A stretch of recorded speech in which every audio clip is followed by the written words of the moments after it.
ನೀವು LLP ಅಲ್ಲಿ registration ಆಗ್ಬೇಕು ಅಂತಾದ್ರೆ ಕೆಲವೊಂದು ಸ್ಟೆಪ್ಸ್ ಅನ್ನ ಫಾಲೋ ಮಾಡ್ಬೇಕಾಗಿರುತ್ತೆ. ಮೊದಲನೆಯ ಸ್ಟೆಪ್ ಏನಪ್ಪಾ ಅಂದ್ರೆ LLP ನೇಮ್ ರಿಸರ್ವೇಶನ್. MCA ಅನ್ನೋ ವೆಬ್ಸೈಟ್ಗೆ ಹೋಗಿ ನೀವು ಅಲ್ಲಿ ನಿಮ್ಮ ಕಂಪನಿಯ ಅಥವಾ ನಿಮ್ಮ ಬಿಸ್ನೆಸ್ ಹೆಸರನ್ನ ನಮೂದಿಸಬೇಕಾಗುತ್ತದೆ.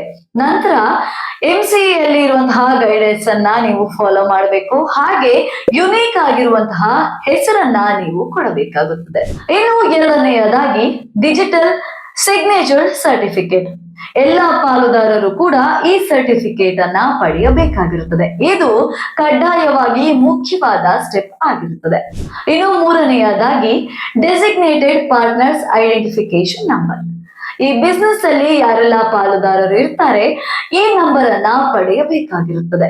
ಇನ್ನು ಮೂರನೆಯದಾಗಿ ಇನ್ಕಾರ್ಪೊರೇಷನ್ ಡಾಕ್ಯುಮೆಂಟ್ಸ್.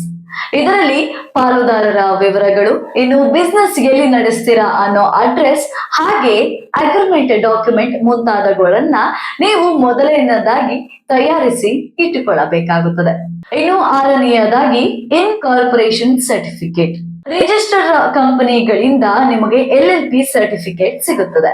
ಇನ್ನು ಏಳನೆಯದಾಗಿ LLP ಅಗ್ರಿಮೆಂಟ್ ಫೈಲ್ ಮಾಡುವುದು. ಪಾಲುದಾರರ ಲಾಭ ಮತ್ತು ನಷ್ಟಗಳ ಹಂಚಿಕೆ, ಹಾಗೆ ಅವರಿಗೆ ರಿಲೇಟೆಡ್ ಆದ ಎಲ್ಲ ಡಾಕ್ಯುಮೆಂಟ್ ಗಳನ್ನ ನೀವು ROC ಗೆ ಫೈಲ್ ಮಾಡಬೇಕು.